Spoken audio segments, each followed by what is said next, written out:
तैयब साहिबा, मैं आपसे पूछूंगी, जब एक बच्चा पैदा होता है तो हमें कैसे पता चलता है कि वो नॉर्मल है या वो स्पेशल चाइल्ड है? उसमें क्या सिम्टम्स होते हैं उसमें, अच्छा, जब बच्चा खासतौर पर ऑटिज्म में? मैं एक जनरल पहले बात बता देती हूँ, फिर हम हाँ ऑटिज्म की तरफ आ जाएंगे। जी। जब एक बच्चा पैदा होता है तो हम जैसे ही वो पैदा होता है वो फ़ौरन रिस्पॉन्स करता है, स्माइल पास करता है, देखता है, अजान दी जाती है, उसको आवाज़ आती है, बच्चा ब्लिंक करता है।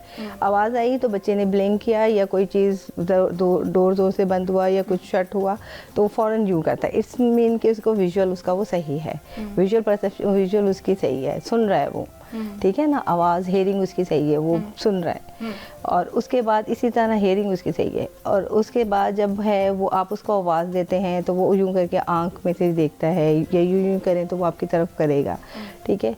तो इसकी इट्स मीन कि उसकी जो आई है, आई कांटेक्ट भी है, उसकी आंखें भी सही हैं, ठीक है ना।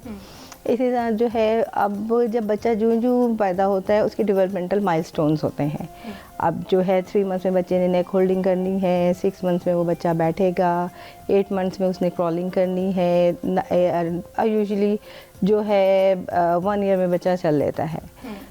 अगर आपका बच्चा इस तरह डिले है, डेवलपमेंटल माइलस्टोन में डिले है, तो आपको कंसर्न करना चाहिए, देखना चाहिए कि बच्चा क्यों नहीं चल रहा। अब एक बच्चा है जो 6 मंथ्स में हो गया, नेक होल्डिंग नहीं ले रहा या करवट नहीं ले रहा, रोलिंग नहीं कर रहा, तो इट्स मीन कि ये डिलेड है। अगर 3 मंथ्स का जो बच्चा है वो अगर करवट ले रहा है तो सही है, इसमें वो हाँ हेल्दी है। सही हेल्दी है, ठीक है ना, तो वो हेल्दी है और वो नेक होल्डिंग भी उसकी हो गई। 6 मंथ्स में वो बैठ गया, अगर वो चले 3 मंथ्स तक तो उसकी थी क्रॉलिंग, 6 मंथ्स में वो सिटिंग थी, सिटिंग नहीं हुई उसकी, वो 8 मंथ्स में चलो अगर 2-3 महीने डिले है तो होता है कि बच्चे चलो कुछ 6 मंथ्स में हो जाते हैं कि 12, लेकिन 1 ईयर तक भी एक बच्चा नहीं बैठा तो पेरेंट्स को देखना चाहिए कि वो क्यों नहीं बैठा, ठीक है ना। वो सीपी भी हो सकता है, उसको फिजिकली भी प्रॉब्लम हो सकती है। किस मंथ में जो है वो स्टार्ट में जो है वो बैठना स्टार्ट करता है? 6 मंथ्स में बैठ जाते हैं यूजुअली बच्चे, 6 मंथ्स में बैठना शुरू हो जाते हैं, ठीक है ना। 6 to 8 मंथ्स में बैठ रहा, हाँ, तो अगर वो 7 मंथ में नहीं बैठा, 8 मंथ में, तो कंसर्न करना चाहिए डॉक्टर से, फिजियोथेरेपिस्ट के पास। उसके बच्चे की स्पेशलाइजिंग की तरफ ये इंडिकेशन होती है? मासूकात ये होता है कि बच्चा पेरेंट्स ये कहते हैं कि जी बड़ा वाला बच्चा जो है वो 6 महीने में नहीं, वो साल में बैठ गया था, चलो ये भी बैठ जाएगा, इस लिहाज से वो पेरेंट्स जो है ना इग्नोर कर देते हैं। तो हो सकता है कि 1 ईयर में या 2-3 महीने में डिले में ये वो बैठ जाए, और अगर ना बैठा तो फिर तो आपको इसी अर्ली इंटरवेंशन में ही ना उसको जल्दी पिक कर लेना चाहिए प्रॉब्लम को, कि ये बच्चे को है, तो उसको जाके किसी फिजियोथेरेपिस्ट को दिखाएं। अच्छा, मेडिकल डॉक्टर का उसमें कंसर्न नहीं होता, फिजियोथेरेपिस्ट को आप दिखाएं तो ज़्यादा मेरा ख्याल है कि बेहतर है।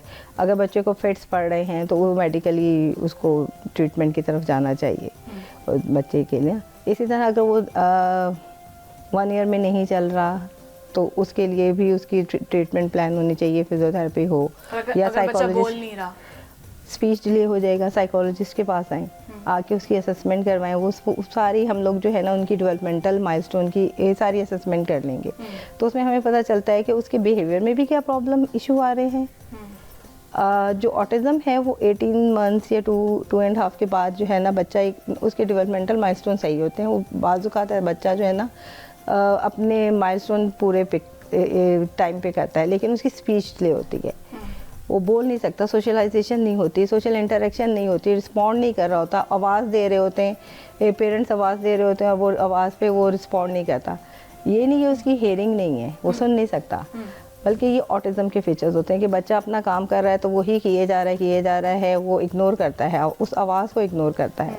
तो पेरेंट्स को कंसर्न करना चाहिए कि अगर उनका 2 इयर्स का बच्चा हो गया है और वो आपकी आई कांटेक्ट नहीं दे रहा, आप बात कर रहे हैं वो कहीं और देख रहा है, या कोई एक चीज़ है ब्लॉकिंग है तो वही किए जा रहा है, एक ही जगह बैठा हुआ है, अपने होल में ही रह रहा है, तो पेरेंट्स को साइकोलॉजिस्ट के पास लेके आना चाहिए, साइकेट्रिस्ट के पास, और ताकि हम लोग उनकी ट्रीटमेंट कर सकें। हमारा ख़ुद का एक इंस्टीट्यूट है जो मैं 20 ईयर्स से चला रही हूँ चुबुर्जी के अंदर।